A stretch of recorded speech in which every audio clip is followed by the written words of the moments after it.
Medical కాలేజీల ప్రైవేటీకరణకు సంబంధించినటువంటి నిర్ణయాన్ని నిరసిస్తూ రేపు నర్సీపట్నంలో నిర్మాణం అవుతున్నటువంటి మెడికల్ కాలేజ్ సందర్శనకు తర్వాత ప్రజలను ఉద్దేశించి మాట్లాడడానికి వారు వస్తున్నటువంటి పర్యటనకి అనేక అడ్డంకులు సృష్టిస్తూ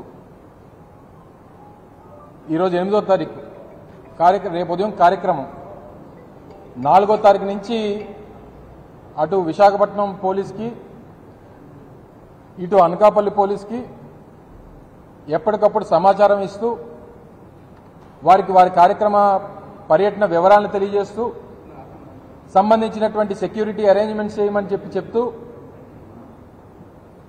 దాదాపు 2-3 పర్యాయాలు వారికి లెటర్లు కూడా పెట్టడం జరిగింది. నిన్నంతా మీరు చూశారు. నిన్న మధ్యాహ్నం 2-2:30 సమయంలో అనకాపల్లి జిల్లా పోలీసు వారు ఒక లేఖ నాకు పంపించి జగన్మోహన్ రెడ్డి గారి పర్యటనకు రోడ్డు మార్గాన వచ్చేటువంటి దానికి వారికి పర్మిషన్ లేదు, వారు రావడానికి వీలు లేదు అని చెప్పి అవసరమైతే మీరు హెలిప్యాడ్ కోసం హెలికాప్టర్ మీద రావడం కోసం మీరు మళ్ళీ పర్మిషన్ పెట్టుకుంటే మేము పరిశీలిస్తామనేటువంటి మాట వారు చెప్పడం జరిగింది. నిన్న దాని మీద నేను మా పార్టీ విశాఖ జిల్లా అధ్యక్షులు కేకే రాజు గారు పార్టీ పెద్దలందరూ కూడా కలిసి నిన్న మా స్పందనని పార్టీ తాలూకు అభిప్రాయాన్ని కూడా చెప్పాం. జగన్మోహన్ రెడ్డి గారి పర్యటనకు సంబంధించినటువంటి పర్మిషన్ మిమ్మల్ని అడగలేదు, జగన్మోహన్ రెడ్డి గారు ఎలా రావాలో మిమ్మల్ని అడగలేదు, జగన్మోహన్ రెడ్డి గారు ఎప్పుడు రావాలో మిమ్మల్ని అడగలేదు, జగన్మోహన్ రెడ్డి గారు వస్తున్నప్పుడు ఇవ్వాల్సినటువంటి సెక్యూరిటీ ఏదైతే ఉందో Z+ కేటగిరీ ఉన్నటువంటి ఒక విఐపి ఈ ప్రాంతానికి ఉమ్మడి విశాఖపట్నం జిల్లా పర్యటనకు వస్తున్నప్పుడు కావాల్సినటువంటి సెక్యూరిటీ మాత్రం ఇమ్మని చెప్పి వారిని కోరాం. వారు నిన్న అనకాపల్లి జిల్లా ఎస్పీ గారు అలాగే విశాఖపట్నం సిపి గారు ఇద్దరు కూడా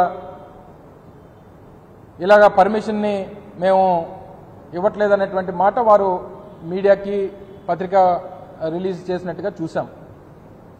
నిన్న రాత్రి 10-10:30 సమయంలో ఏదైతే జగన్మోహన్ రెడ్డి గారి షెడ్యూల్ని మేము విడుదల చేశామో గతంలో దాన్ని ఆల్టర్ చేస్తూ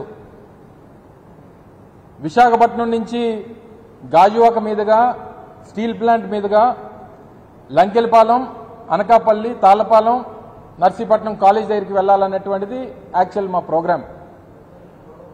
వారు నిన్న రాత్రి 10-10:30 సమయంలో విశాఖపట్నం సిటీ పోలీస్ వారు ఒక లెటర్ మాకు పంపించడం జరిగింది. ఇందులో వారు చేసింది ఏంటంటే విశాఖపట్నం నుంచి ఎయిర్పోర్ట్ నుంచి మేము ప్రతిపాదించినటువంటి రూట్ కాకుండా విశాఖపట్నం ఎయిర్పోర్ట్ నుంచి ఎన్ఏడి మీదుగా గోపాలపట్నం, వేపగుంట, పెందుర్తి, నేషనల్ హైవే మీదుగా అనకాపల్లి వెళ్లాలన్నటువంటిది వాళ్ళు ప్రతిపాదించి ఈ రూట్లో మీకు పర్మిషన్ ఇస్తున్నాం అనేటువంటి మాట వారు చెప్పడం జరిగింది. దీని మీద పార్టీ అధ్యక్షుల వారితో అలాగే స్థానికంగా మేమందరం కూడా కలిసి చర్చించి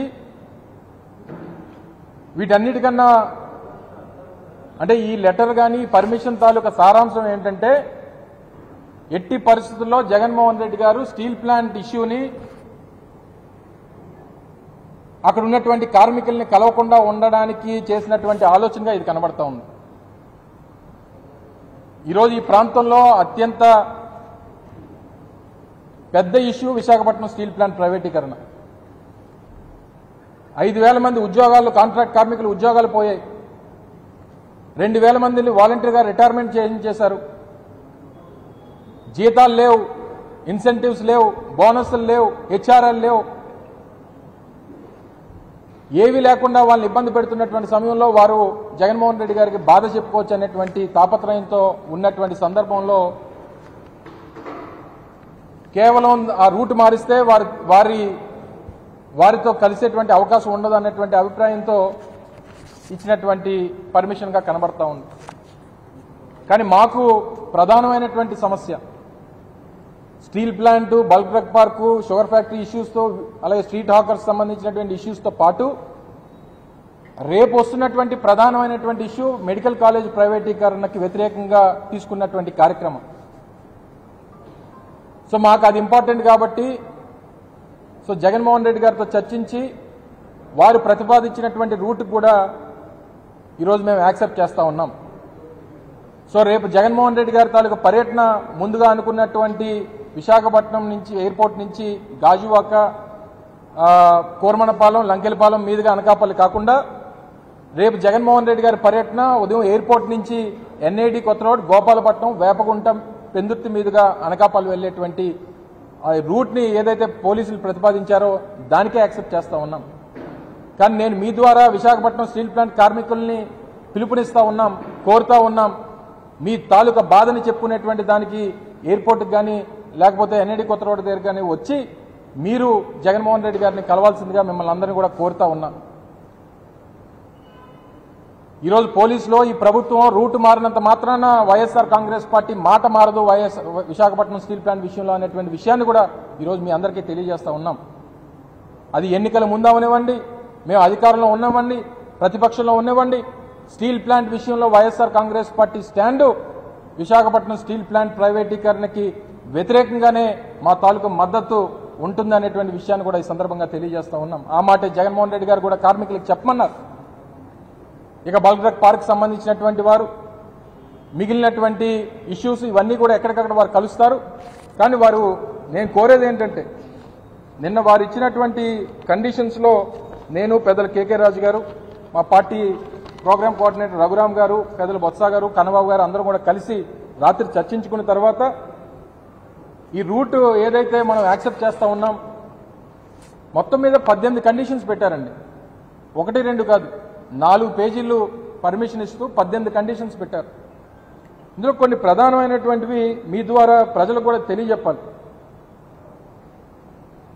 ట్రాఫిక్ అబ్స్ట్రక్షన్ అనేటువంటిది జరగడానికి వీల్లేదు అనేటువంటిది మాకు చెప్తా ఉన్నారు. మాద బాధ్యత ట్రాఫిక్ అబ్స్ట్రక్షన్, అది పోలీస్ శాఖ బాధ్యత. ఈరోజు ఒక ప్రజా సమస్య మీద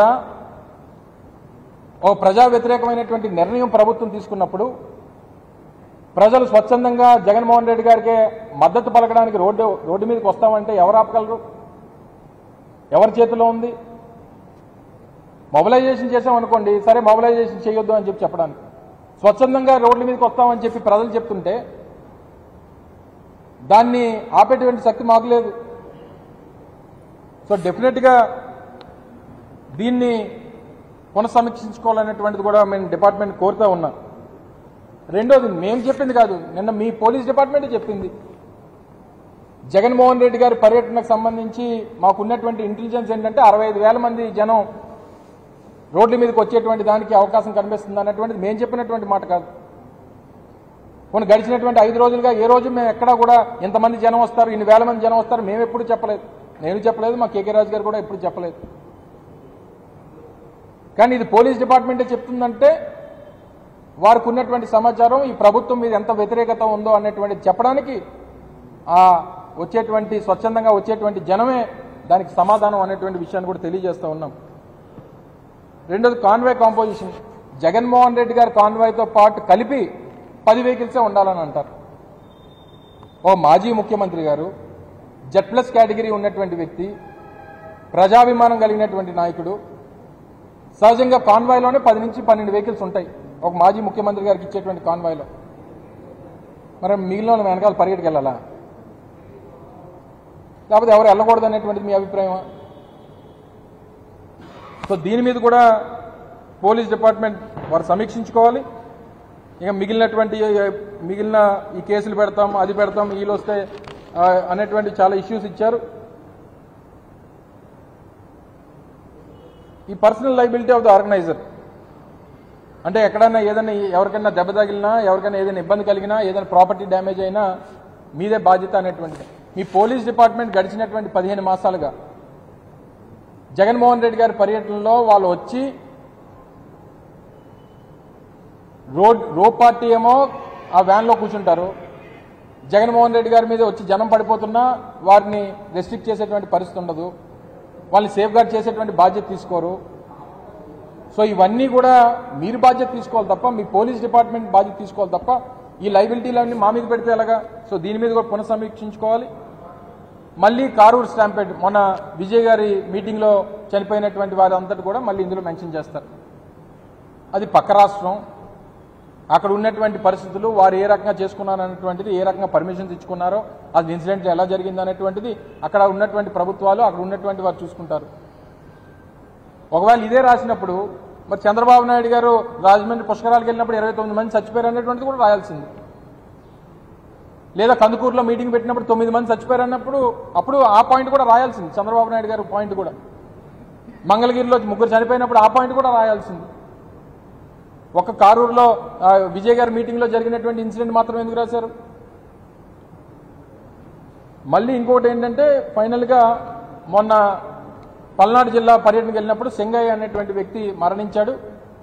జగన్మోహన్ రెడ్డి గారి కాన్వాయ్లో క్రష్ అయిపోయాడు అన్నట్టు. ముందు రోజేమో ఐజీ, అక్కడ ఉన్నటువంటి ఎస్పీ ఏమో మామూలుగా చనిపోయాడు, వేరే పక్క రోడ్లో చనిపోయాడు అని చెప్పని అన్నారు. మరుసటి రోజుకి వచ్చేసరికి జగన్మోహన్ రెడ్డి గారి కారు కింద పడి చనిపోయాడు అని చెప్పని అంటారు. దాని మీద మీకే క్లారిటీ లేదు. ఒకవేళ అదే జరిగి ఉంటే దానికి కూడా కారణం ఈ పోలీస్ డిపార్ట్మెంటే. ఎందుకంటే జగన్మోహన్ రెడ్డి గారు కారు నడిపేటువంటి వ్యక్తి కూడా మీ పోలీస్ డిపార్ట్మెంట్కి చెందినటువంటి వ్యక్తి. ఆ బీపీ కారు నడిపేటువంటి వ్యక్తి మా పార్టీయో లేకపోతే జగన్మోహన్ రెడ్డి గారు పర్సనల్ డ్రైవర్ కాదు, పోలీస్ డిపార్ట్మెంట్కి చెందినటువంటి డిపార్ట్మెంట్ డ్రైవర్. మరి ఎవరిది బాధ్యత? సో ఇవన్నీ కూడా ఇది అంటే నేను ఇదంతా గమనించిన తర్వాత అందరి తాలూకా పార్టీ లీడర్స్ తాలూకా అభిప్రాయం ఏంటంటే, ఇది పైనుంచి చంద్రబాబు నాయుడు గారి ఆఫీస్ నుంచి వచ్చినటువంటి దాని మీద ఎవరు సంతకం, assistant commissioner of police traffic Visakhapatnam సంతకాలు పెట్టి ఇచ్చినటువంటి లెటర్. అంటే వారి ఫార్మాట్ మీద మీరు లెటర్ పెట్టి మీరు సంతకం పెట్టి ఇవ్వడం అనేటువంటిది కరెక్ట్ కాదు. ఈ పొలిటికల్ ఇష్యూస్ ఇందులో మెన్షన్ చేయడం అనేటువంటిది అంతకుమించి కరెక్ట్ కాదు. ఇది ఒకసారి మీరు పునఃసమీక్షించుకోవాలి. మాకు ఇష్యూ ఇంపార్టెంట్, రేపు మెడికల్ కాలేజ్ పర్యటన ఇంపార్టెంట్, ఆ ఇష్యూని ప్రజల ముందు పెట్టడం ఇంపార్టెంట్, ప్రజల తాలూకు స్పందన ఏ రకంగా వస్తుంది అనేటువంటిది మీరు కూడా చూస్తూ ఉన్నారు. సో డెఫినెట్గా మాకు ప్రజా సమస్య ఇష్యూ ఇంపార్టెంట్ కాబట్టి వారు ఏదైతే ఆల్టర్నేట్ రోడ్ చూపించారో దానికి కూడా పార్టీ యాక్సెప్ట్ చేస్తూ ఉంది. ఆ రకంగానే వెళ్లాలని చెప్పి పార్టీ నిర్ణయం తీసుకోవడం జరిగింది అనేటువంటి విషయాన్ని మరొకసారి మీ ద్వారా మా పార్టీ క్యాడర్ కానీ ప్రజలకు కానీ అందరూ కూడా తెలియజేస్తూ ఉన్నాం. రెండోది పోలీసు వారిని కూడా కోరుతా ఉన్నాం, మీరు ఇన్ని రిస్ట్రిక్షన్స్ పెట్టడం అనేటువంటి సమంజసం కాదు. దీన్ని మీరు పునఃసమీక్షించుకోవాలి. మీరు ఏదైతే ఆల్టర్నేట్ రూట్ చూపించారో దానికి యాక్సెప్ట్ చేస్తూ ఉన్నాం. సో సామరస్యంగా దీన్ని తీసుకెళ్తే మంచిది అనేటువంటిది మరొకసారి మీ ద్వారా డిపార్ట్మెంట్ కూడా కోరుతా ఉన్నాం.